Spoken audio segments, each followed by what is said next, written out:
ये जो पीडीएम नामी मजमुआ है, जब इसने हुकूमत संभाली तो इसके जो पसे पर्दा मुज़ाकरात थे, उनमें 2 चीज़ें बड़ी अहम थी। तो एक दिन इमरान खान साहब के पास हम कुछ जर्नलिस्ट बैठे हुए थे, तो उन्होंने एक बड़ी दिलचस्प बात की कि बड़ी हद तक जो ये मज़ाहमत थी पाकिस्तान तहरीक-ए-इंसाफ की, वो अब फ्रूट्स बेयर कर रही है, यानी समरावर साबित हो रही है। जमाल, ये अब आपने ऐसा सवाल किया है जो बिल्कुल हसास हुदूद के अंदर दाखिल हो गया है, तो लिहाजा मैं लफ्ज़ तलाश कर के इसका जवाब दूँगा। तो वो उसूल जो है उनको मद्देनज़र रखते हुए तो जज साहब को ये मुकदमा खारिज करना चाहिए था, इमरान खान को डिस्चार्ज करना चाहिए।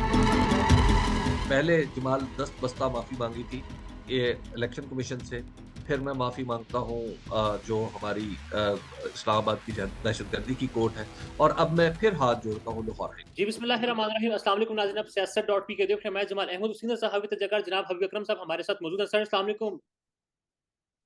वालेकुम अस्सलाम। हबीब साहब, पहले सियासतदानों पर गद्दारी के मुकदमे बनते थे, मगर इस बार गद्दारी के साथ-साथ दहशतगर्दी के पर्चे भी कट रहे हैं, दहशतगर्दी के मुकदमे भी बन रहे हैं। खान साहब दहशतगर्दी के मुकदमे में अब मतलूब हैं, बुलाया जा रहा है उनको। देखिए, पाकिस्तान में हमेशा ये होता है कि पाकिस्तान का जो प्रोसिक्यूशन का सिस्टम है वो दरअसल प्रोसिक्यूशन के लिए इस्तेमाल होता है।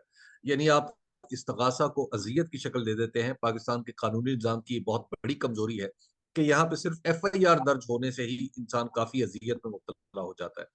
तो इस पर्टिकुलर केस में भी देख रहे हैं कि हमेशा की तरह जो हमारी जो हुकूमत है वो अपने मुखालिफिन का मुकाबला करने के लिए वही हरबे इस्तेमाल कर रही है जो हमेशा से होते रहे हैं।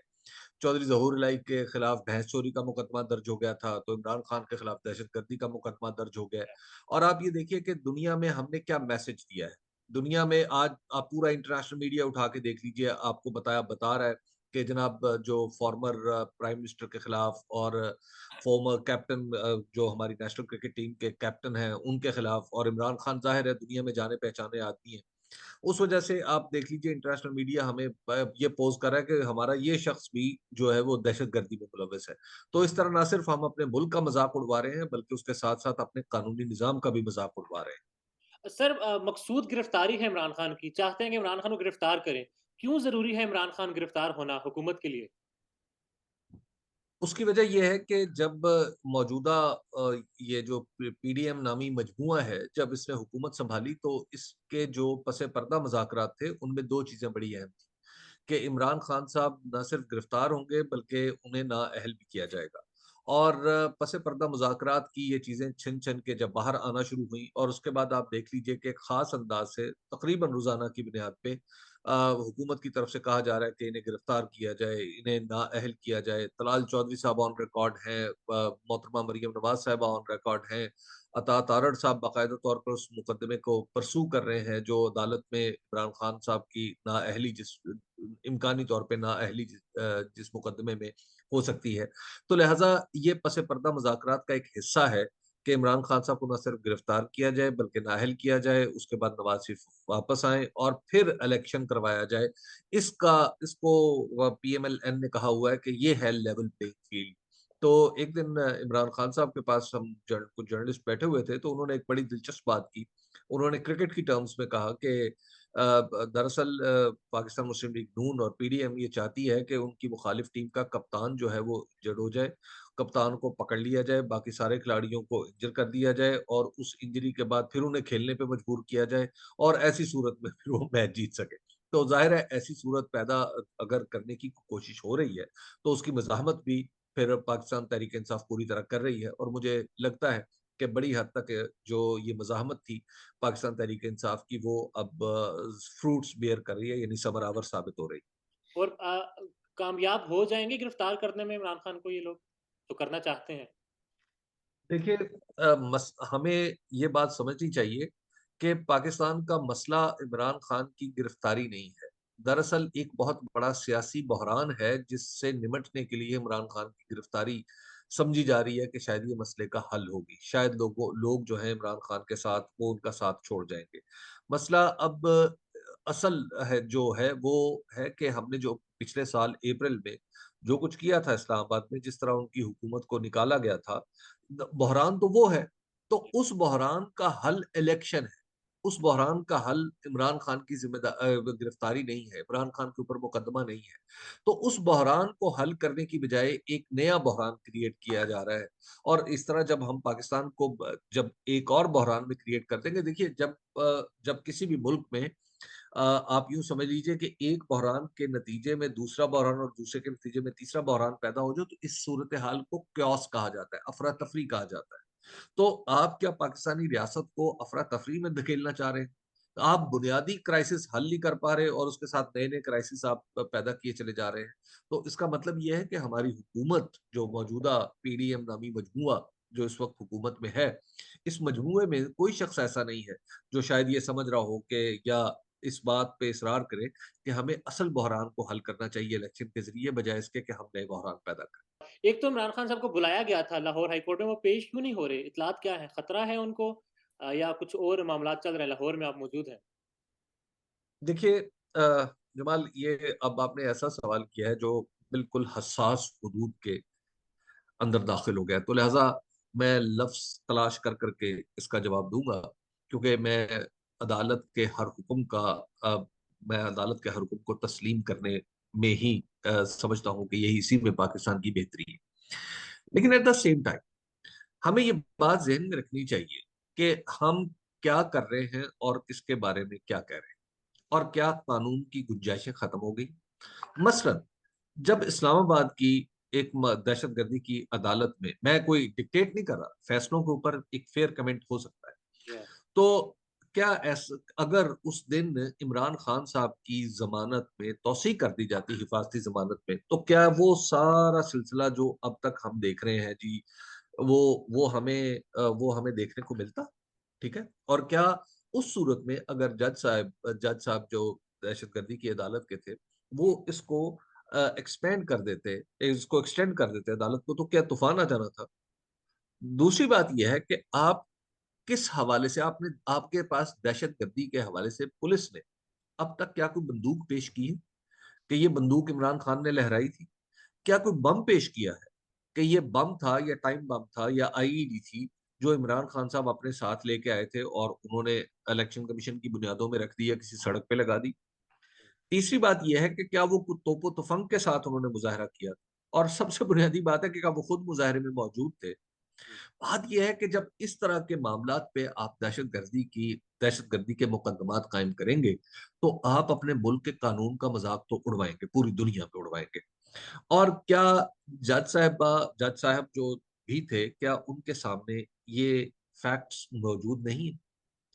तो जब ये फैक्ट्स मौजूद हैं, तो पाकिस्तान की आला अदलिया बहुत सारे फैसले ऐसे दे चुकी है जिसमें उन्होंने दहशतगर्दी के पर्चे के दर्ज करने के उसूल मुकर्रर कर दिए। तो वो उसूल जो है उनको मद्देनजर रखते हुए तो जज साहब को ये मुकदमा खारिज करना चाहिए था, इमरान खान को डिस्चार्ज करना चाहिए। ये है कानून के अंदर मौजूदा गुंजाइश।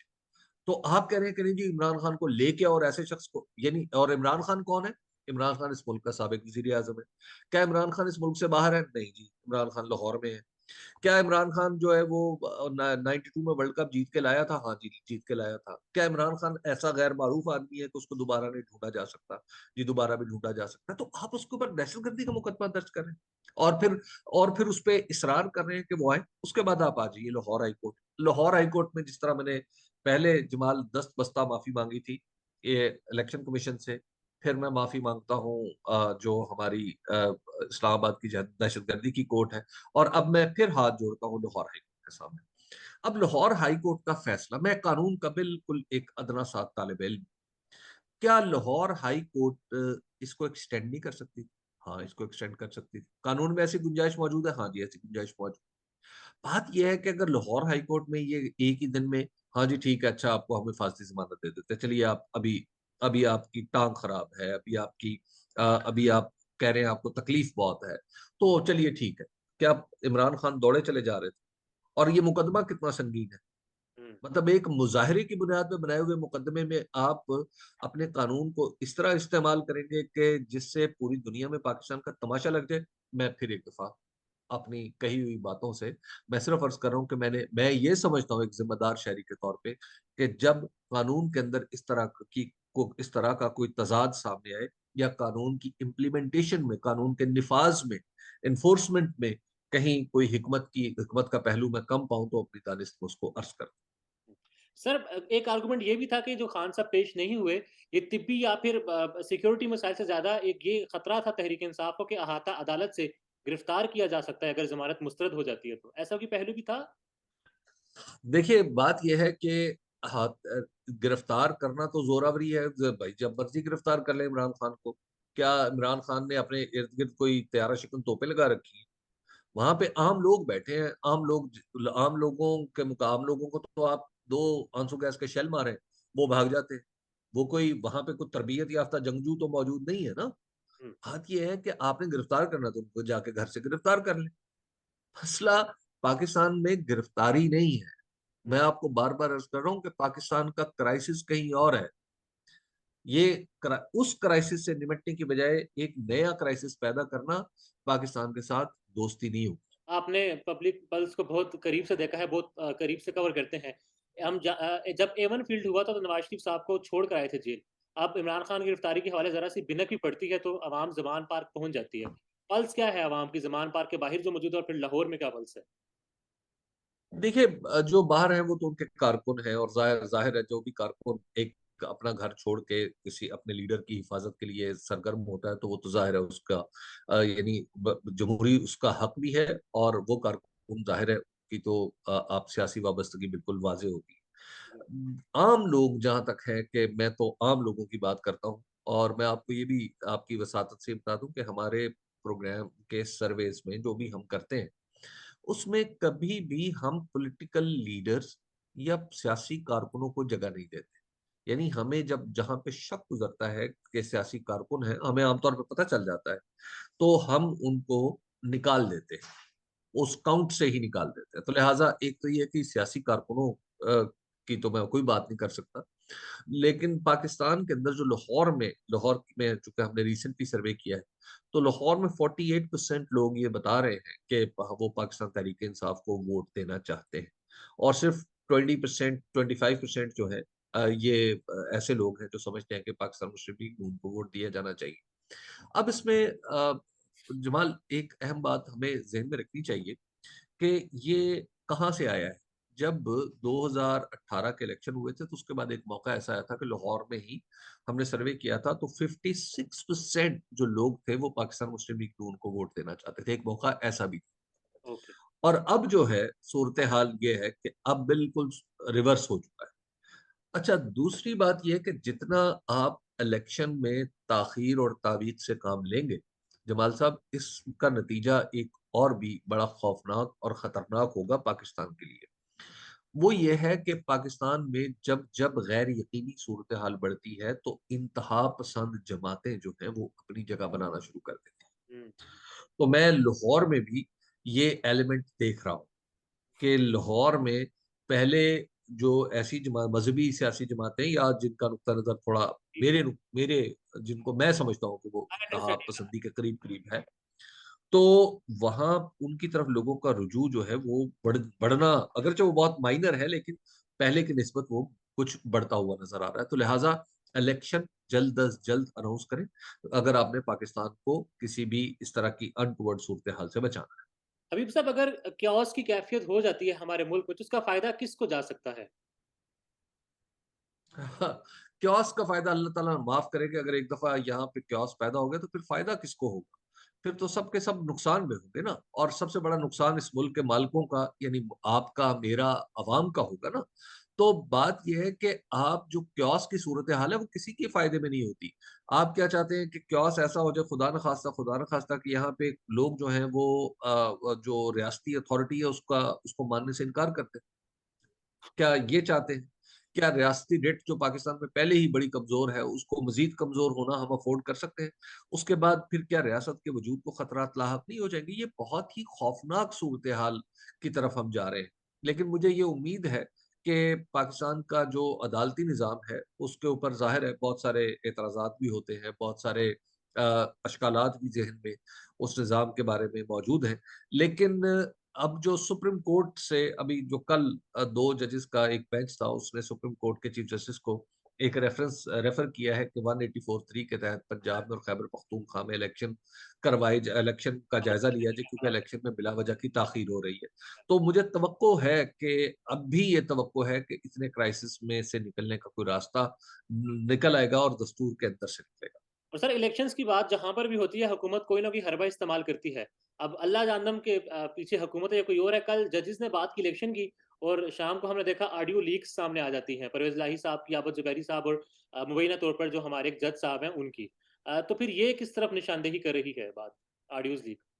देखिए, बात ये है कि हमेशा से पाकिस्तान की सियासत देख लें या दुनिया भर की सियासत देख लें, जब कोई भी एक फ़रीक ताकतवर हो जाता है, तो फिर उसकी छोटी-छोटी चीज़ें भी उनको बड़ा बढ़ा-चढ़ा के पेश किया जाता है। तो इस सूरत में भी परवेज़ इलाही साहब की जो ऑडियोज़ हैं, मैं तो उनको उसी खाते में रखता हूँ कि जो बहुत ज़्यादा जो किसी को भी शायद डैमेज नहीं कर रही। ना वकील साहब को, ना उन जज साहब को, ना खुद परवेज़ इलाही साहब को। पाकिस्तान का एक जो पाकिस्तान के अंदर आप यूँ कहिए कि जो हमारा मुआशरती निज़ाम है, इसके अंदर बहुत सारे लोग बहुत सारे लोगों से मिलते रहते हैं। लेकिन हर दफ़ा ये अख़ज़ करना कि ये बाकायदा तौर पर किसी साज़िश के तहत हो रहा है, तो मेरा ख़्याल है कि ये कुछ ज़्यादा नामुनासिब बात है।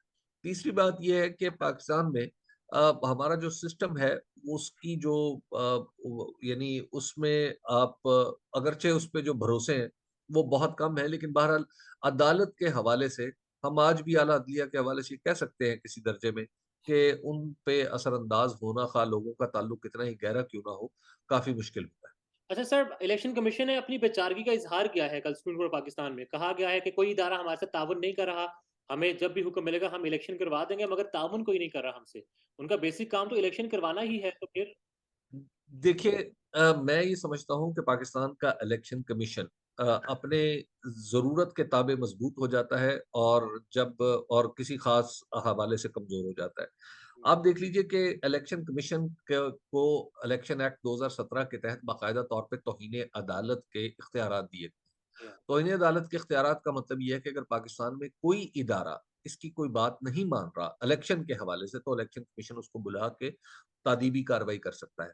लेकिन मज़े की बात ये है कि ये इख्तियार इस्तेमाल कहाँ हो रहा है? यहाँ पे नहीं हो रहा कि वज़ारत-ए-ख़ज़ाना कह रही है कि हम आपको पैसे नहीं देंगे या कोई और इदारा कह रहा है कि हम आपको नफ़री नहीं मुहैया कर सकते। यहाँ पे इख्तियार नहीं इस्तेमाल हो रहा है। इख्तियार कहाँ पे इस्तेमाल हो रहा है? फवाद चौधरी को बुला लो, इमरान खान को बुला लो ये जो असद उमर को बुला लो, क्योंकि इन्होंने इलेक्शन कमीशन के बारे में ये लफ्ज़ कहा था, ये लफ्ज़ कहा था। ये लफ्ज़ अल्फ़ाज़ कहाँ की तौहीन-ए-अदालत हो जाते हैं। अल्फाज की बुनियाद पे कौन क्यों इदारे एकदम परेशान हो जाते हैं। बात ये है कि आपने आपको जिस हक की चीज़ के लिए जो इख्तियार दिया गया था, वो उसके लिए आप इख्तियार इस्तेमाल नहीं कर रहे, उसके मुकाबले में आप बेचारगी का इज़हार कर रहे हैं। दूसरी बात ये है कि जमाल, ये तो बड़ी आला नौकरी है पाकिस्तान में फिर, कि आपको एक टारगेट कॉन्स्टिट्यूशनल टारगेट दिया गया है कि आपने सिर्फ एक काम करना, हर वक़्त इलेक्शन के लिए तैयार रहना है। या इलेक्शन कमीशन का ये काम है। लेकिन जब भी आप इलेक्शन कमीशन को कहें इलेक्शन करवाने हैं, इलेक्शन कमीशन कहता है कि नहीं जी, वो जी, हाँ जी, ये जी, वो जी। कोई ना कोई बहाने, कोई ना कोई तावील सामने आना शुरू हो जाती है। तो इस तरह की नौकरियाँ तो I would love to do even कि जब भी मुझसे पूछा जाए, मेरा बॉस मुझसे पूछे कि हाँ, हबीब अकरम तुम तैयार हो इस काम के लिए? मैं कहूँ नहीं जी, मैं तैयार नहीं। आप इस तरह की नौकरी कर रहे हैं। और उसके बदले में, ये कहने के बदले में हमेशा मेरी तनख्वाह में इज़ाफ़ा भी हो जाए और मेरी गाड़ी का पेट्रोल भी कम ना हो, मेरी गाड़ी भी सरकारी तौर पे चलती रहे, मेरा स्टाफ़ भी मुझे पर्सनली मुहैया किया जाए, मुझे रिहाइश भी मुहैया की जाए। आप देख रहे हैं कितनी ज़बरदस्त ये नौकरी है। हुँ। तो लिहाज़ा मैं भी ऐसी नौकरी करना चाहता हूँ। तौहीन का डर है, आप पर लग सकती है। अच्छा, मरियम नवाज़ साहिबा ने कल ये मुझे माफ़ कर दें। मरियम नवाज़ साहिबा मैं ने इलेक्शन कमीशन से दस्त-बस्ता माफ़ी माँगता आपने अब तौहीन नौकरी की है ना, ये वाला नोटिस ना आ जाए आपको। हूँ। अच्छा हबीब कोई साहब। बात नहीं, देखिए, जब जब भी कोई अल्लाह करे कोई ऐसा मौका आए कि जब इश्तहार दिया जाए कि इलेक्शन कमीशन में उन कम सलाहियतों का, मेरे जैसे कमतर सलाहियतों के आदमी की अगर ज़रूरत पड़े, तो फिर मैं ज़रूर अप्लाई करूँगा इस राइट नौकरी के लिए, नेक्स्ट टू यू। क्योंकि करना कराना तो कुछ नहीं है। अच्छा, मरियम नवाज़ साहिबा कल ये कहती हैं कि ये हमारी हुकूमत ही नहीं है, हमारी हुकूमत तब होगी जब नवाज़ शरीफ की हुकूमत होगी। यहाँ ये बात भी ज़हन में है कि इसहाक डार को शायद वो लड़ के लेकर आई थी पाकिस्तान। तो फिर तो बड़ी अच्छी बात है, अगर ये उनकी हुकूमत नहीं है, तो हुकूमत छोड़ के इलेक्शन करवा दें और नवाज़ शरीफ साहब को पाकिस्तान ले, उन्हें किसने रोका है ये काम करने से? भाई मरियम नवाज साहिबा को फिर एक पोजीशन लेनी चाहिए। उन्हें कहना चाहिए कि शहबाज शरीफ साहब से और पाकिस्तान मुस्लिम लीग नून के वो लोग जो इस वक्त हुकूमत में हैं, उनका पाकिस्तान मुस्लिम लीग नून से कोई ताल्लुक नहीं है। पीडीएम से पाकिस्तान मुस्लिम लीग नून का कोई ताल्लुक नहीं है। नवाज शरीफ साहब वतन वापस आ रहे हैं, फलां तारीख को आ रहे हैं, और जो भी उसके कॉन्सिक्वेंसेस होंगे वो फेस करने के लिए तैयार हैं। ये तो सादा सा हल है। हुँ, मतलब आप ये कहें हुकूमत में हूं, लेकिन आप कहें कि मैं हुकूमत में नहीं हूं, तो फिर ये चीज गवारा नहीं हो सकती। हाँ, हुकूमत छोड़ के आप कहें कि जनाब हमारी हुकूमत नहीं चलने दी जा रही थी, तो फिर शायद किसी हद तक को बात मानी भी जा सके। हुकूमत में रहते हुए ये कैसे कहा जा सकता है कि मैं हुकूमत में नहीं हूं।